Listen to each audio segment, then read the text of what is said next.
Morning, everyone. You are listening to Rebecca doing something a little bit different. Many thanks to Paul, who's just done the Monday mid-morning show. I got that all completely in the wrong order. Today, I'm obviously back. My voice is back. I was unwell last week. I had no voice. And so I thought for the first hour I would do what I was going to do last week, which was the Festival of Winter Walks, which has begun on Friday and continues on into the new year, because it's just such a lovely time to go when it's nice and crisp and you just get so much fresh air. And seeing as this is the time for gluttony and lots of eating and sort of staying indoors, it's a great opportunity to get out. Now, the Festival of Winter Walks, it's the Ramblers Annual Festival, which is held over Christmas and New Year period and includes walks in our own North York moors. Although it's already a perfect excuse to get out in the crisp winter weather and enjoy some amazing country walks, you could also use it as an opportunity to raise money for charity by being sponsored for walks. So that's, lots of benefits going on in there. So I'm going to play now Billy Piper with The Walk of Life to get us started with the Festival of Winter Walks here on Tempo FM. Hopefully we're all going to be getting out and doing some winter walking. So, what do you do to prepare to go walking? Well, first things first, you must plan your route. You need to know where you're going. You need maps, be it Ordnance Survey maps, or maybe you find a route online that you can print off and mark clearly where it is, and you know exactly where to begin and end. What kind of walk is it going to be? Is it going to be like a single line where the beginning and end are two different ones, or is it going to be a loop? I tend to find that loops are a little more convenient, because if you're going to drive up, you can then do the whole route, and you end up back at the car, which is always nice and convenient, really. I mean, if you do want to do a long line, make sure you can get picked up or dropped off. You need to also make sure the route is safe and still there.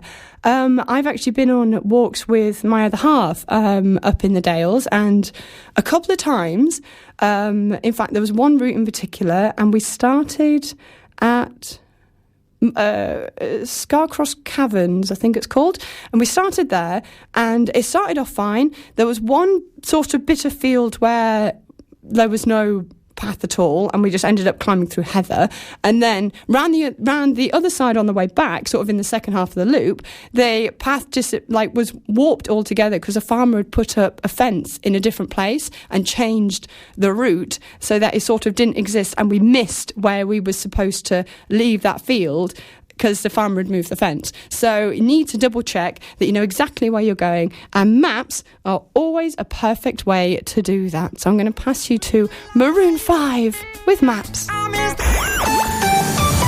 FM Travel. And talking about maps, let's have a look at what's happening on the road. So Wetherby is looking good. The A1M is looking nice and clear. Only thing is Wetherby Centre is a little bit slow this morning. Obviously, lots of people coming for last minute Christmas present shopping. Please do have a wander around all the local shops to find last minute Christmas presents. You might be surprised. There might be a nice little surprise in there, and you think, oh, that's perfect. Only other thing to note, up in Harrogate, there are water mains works being done with temporary traffic light signals on the A661. That's the road that goes past the Great Yorkshire Showground as you're going in. It's somewhere between, we think it's just after the crossroads for Hookstone Drive, but it's not clear. It's somewhere along that road, so that's very slow. So if you can avoid it, please do. Otherwise, everywhere looking good. Centre of York looking terrible as per usual, but there is a park and ride for York, which is absolutely brilliant. So you don't need to take the car anywhere near any of that. So yeah, that's pretty much it. Right.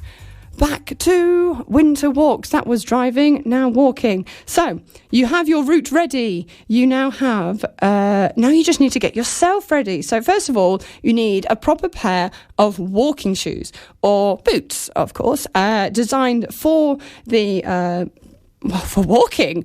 I mean, you could go up in Wellington boots. I've tried that. where your feet definitely stay dry, but if you don't have nice thin soles, it's not going to sort of quite do the job properly. So a proper pair of walking boots.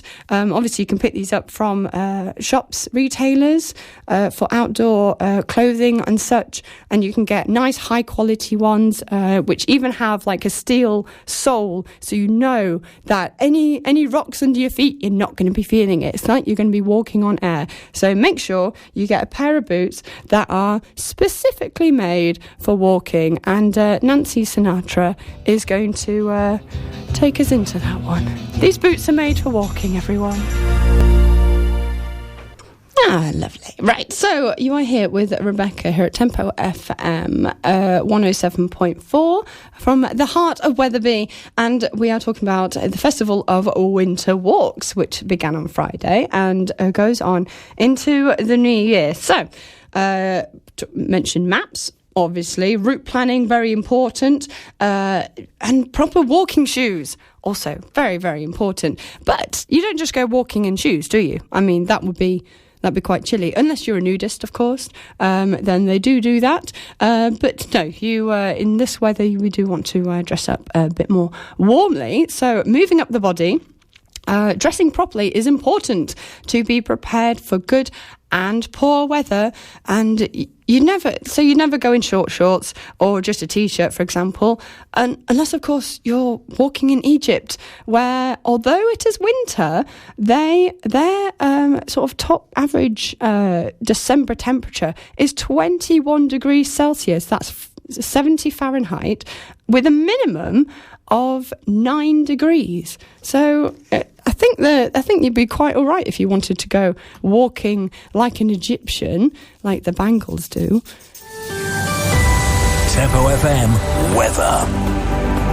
Well, talking about Egypt got me thinking about what's going on over here. So, today, sunshine and showers, with most showers on the hills in the west. Chilly and sometimes strong winds, some dry and sunny spells are expected, mainly in the east, with temperatures maximum at 8 degrees C. It's actually quite mild right now. Tonight, there'll be showers slowly fading during the evening, with clear spells leading to frost for some. Then further rain will move in overnight. And continuing on with weather. So back to walking. Waterproofs. Add a layer of warmth, and of course keep you dry if it rains. Always very important. I mean, let's face it, this time of year is very likely to rain. But don't let that put you off. I mean, a bit of rain isn't going to, stop you going out on a nice winter walk. Just think that you're doing what Katrina and the Waves do and walking on sunshine. Oops, what did I do? Wrong one. Yeah, so just got to think you're walking on sunshine and you'll be absolutely fine. Here we go, Katrina and the Waves. Ah, lovely. So you are here with Rebecca doing something a little bit different. It is 26 minutes to 12. That's 11:33, almost 11:34 actually. And I just want to tell you about some local events that are coming up this week. Great big, amazing ones. Two of them on Christmas Day. If there is anyone who you feel is going to be on their own Christmas Day, or if you yourself don't want to spend Christmas Day alone, then come to Christmas Day dinner at Wetherby Methodist Church. It's 12 noon till 3 p.m. Costs just £5, but you'll have a warm welcome, friendly faces, entertainment, roast turkeys with all the trimmings, and even transport provided if you do need it. Tickets are available. You do need to call, you need to phone John at 01937 584 6 657. That's 01937 584 657. There is also another Christmas Day lunch happening at Bramham Village Hall. So this is a special invitation to anyone in Bramham who is spending Christmas Day without family and friends. So lunch here is from 12:30. With a pre-drink lunch followed by a traditional Christmas dinner, so probably turkey and all the trimmings again, and after lunch there'll be an opportunity to watch the Queen's speech at 3 p.m. all together, which sounds like such a lovely idea. So for this one you need to contact Pete Dunn on 01937 843 345. That's 01937 843 345. Speak to Pete or leave a message if no one answers, and to see if you can get tickets for that one. And again, you can also get transport for that one if you do need to. Unfortunately, the information on this one isn't on the website, but I will repeat it again later in about an hour. So if you want to have pen and paper ready to write down the numbers, you're more than welcome to. In about an hour, so at 25 to 1. It is now 24 minutes to 12. And we are talking about the Festival of Winter Walks, which is another opportunity to get out and meet new people, spend time with folks over the Christmas break, or even if you don't celebrate Christmas, just to get out and enjoy the world that is out there. So, obviously, you've planned your trip, you've got transport sorted, you've planned your route, you've got good walking shoes, you're all dressed and ready to go, whatever the weather, and all you need now is walking support. So Arms can do some of the walking too. You can get walking aid sticks, which are great, and they're also collapsible.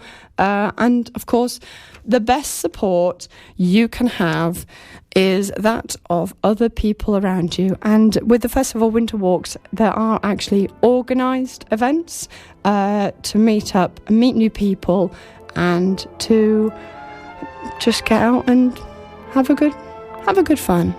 Here is You'll Never Walk Alone from Carousel, sung by Leslie Garrett. And that was Leslie Garrett singing You'll Never Walk Alone from the musical Carousel. I've been trying every week to slip in a piece from a musical. I think I've been doing all right so far. So, Festival of Winter Walking, you're here with Rebecca doing something a little bit different here at Tempo FM 107.4. The website is www.tempofm.co.uk. You can email us at studio@tempofm.co.uk.